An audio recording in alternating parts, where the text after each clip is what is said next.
राधे राधे मेरे प्यारे भाइयों, बहनों, माताओं और आदरणीय बंधुओं। दोस्तों, आज द्वादशी का पावन दिन है और इस पवित्र अवसर पर मैं आपको सुनाने जा रही हूँ एकादशी व्रत पारण की दिव्य कथा। बंधुओं, यह कथा इतनी पुण्यदायी है कि इसे सुनने मात्र से ही एकादशी व्रत के संपूर्ण फल की प्राप्ति होती है। जिस प्रकार एकादशी के व्रत से तन, मन और आत्मा पावन होती है, उसी प्रकार पारण की यह कथा जीवन में शांति, सुख और समृद्धि का द्वार खोल देती है। आइए श्रद्धा और विश्वास के साथ इस महापावन कथा के माध्यम से भगवान श्री हरि विष्णु की अनंत कृपा को अपने हृदय में उतारे।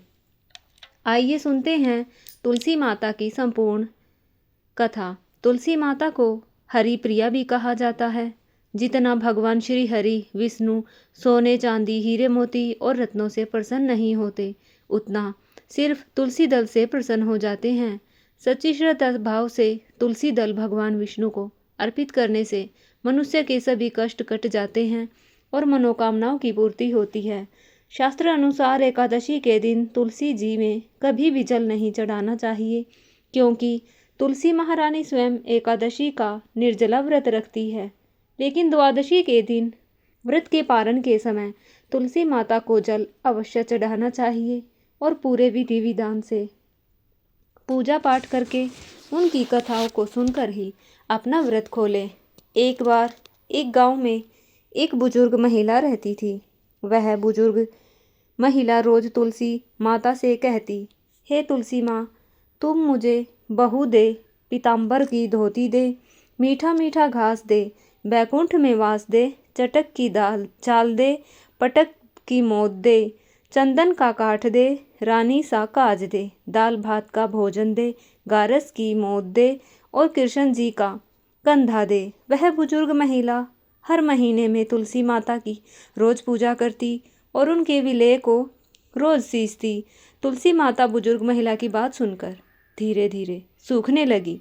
तभी भगवान श्री कृष्ण जी ने देखा तुलसी माता सूख रही है, और तभी एक दिन भगवान श्री कृष्ण तुलसी माता जी के पास प्रकट हुए और भगवान श्री कृष्ण जी ने तुलसी माता से पूछा, तुम क्यों सूख रही हो?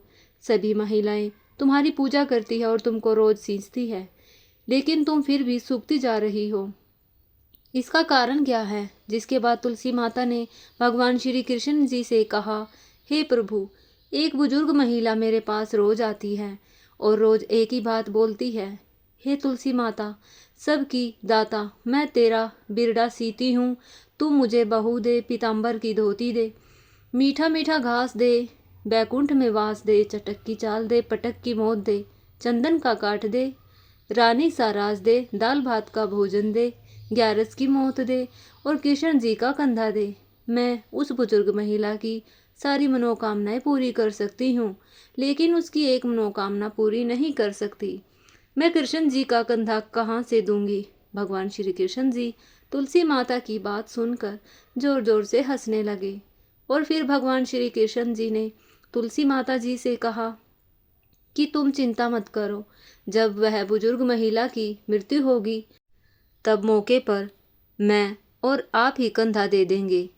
आप सुबह जब वह पूजा करने आए तब कह देना कि सब कुछ तुम्हें मिल जाएगा। कुछ दिनों बाद वह वृद्ध महिला ठोकर खाकर रास्ते में गिरकर मर गई। पूरे गांव के सभी लोग आए और उस महिला को सभी लोग धर्मात्मा मानते थे। उसको तुलसी जी की डोकरी कहते थे। उसके परिवार में कोई भी नहीं था, इसलिए गांव वालों ने ही उसके अंतिम संस्कार करने की योजना बनाई और उसे नहलाकर जब बैकुंठी पर बिठाने के लिए उसे उठाने लगे तो उसके मृत शरीर इतना भारी हो गया था कि उसे कोई उठा नहीं पाया। यह सब देखकर वहां के सभी लोग तरह तरह की बातें करने लगे और कहने लगे, यह इतना पूजा पाठ करती थी, हर समय माला फेरती थी, इसलिए यह इतनी भारी हो गई है। वहीं पूरे गांव में चर्चा होने लगी कि डोगरी माई कोई भक्ति नहीं करती थी, वह छल कपट करती थी। हम जिसे धर्मात्मा समझते थे वह पापी है, जो किसी से भी नहीं उठ पा रही है। यह उसके कर्मों की सजा है। इधर भगवान ने सोचा कि मेरे भक्तों की निंदा हो रही है, इसलिए भगवान ने बूढ़े ब्राह्मण का भेष धारण करके वहाँ पर आए और वहाँ पर एकत्रित लोगों से पूछने लगे कि यहाँ पर इतनी भीड़ क्यों लगी है, जिससे लोग कहने लगे कि यह डोकरी माई मर गई है और पाप इतना था कि जिससे वह उठ नहीं पा रही। सब उठा उठा कर थक गए। तब ब्राह्मण ने कहा कि मुझे एक बार डोकरी के कानों में कहने दो, फिर देखो कैसे उठती है। तो सभी लोगों ने कहा आप भी प्रयास करके देख लीजिए। तब भगवान ने उस वृद्धा महिला के कान में कहा कि हे डोकरी माई, देखो मैं आ गया। और जो डोकरी पूजा करते समय शब्द कहती थी वह शब्द उसके कानों में कहने लगे, तू बिरला सींचू तेरा मैं करूं निस्तरारा, मेरा डोकरी माई बहू से बेटी ले पोता ले, लड्डू ले पीताम्बर की धोती ले, गहना ले घी का घड़ा ले, मीठा मीठा खीर और पूरी ले, दाल भात का भोजन ले, धन दौलत ले, बेटा पोता को काम में ले, तुलसी को पत्ता ले, मुंह में गंगा जल ले, गारस को दिन ले, चंदन को दाग ले, श्री कृष्ण जी का कंधा ले। इतना सुनते ही डोकरी हल्की हो गई। भगवान ने बोला आओ और इसको उठाओ। भगवान ने हाथ लगाया और डोकरी उठ गई। सबको बड़ा ही आश्चर्य हुआ। उसे खूब धूमधाम से ले जाया गया। भगवान उसे अपने कंधे पर पूरे गांव में ले गए। इसकी चर्चा होने लगी जिससे उसको मुक्ति मिल गई और वह वैकुंठ में चली गई। सभी लोग देखते रह गए। सभी लोगों ने देखा हनुमान घाट तक तो आया था लेकिन अब दिखाई नहीं दे रहा। नंद के लोगों को समझ में आ गया कि वह कोई और नहीं स्वयं भगवान की सेवा करने के रूप में ब्राह्मण के रूप में आए थे। अब सुनिए तुलसी माता की कथा। किसी गांव में एक ननंद और उसकी भाभी रहते थे। वह ननंद तुलसी माता की रोज पूजा किया करती, उन्हें जल से सींचती थी। पर उसकी भाभी को यह सब बातें उसकी फूटी आंख नहीं सुहाती थी। कभी कभी तो वह गुस्से में कहती कि जब तेरा विवाह होगा तो तुलसी ही खाने को दूंगी तथा तुलसी ही तेरे दहेज में दूंगी।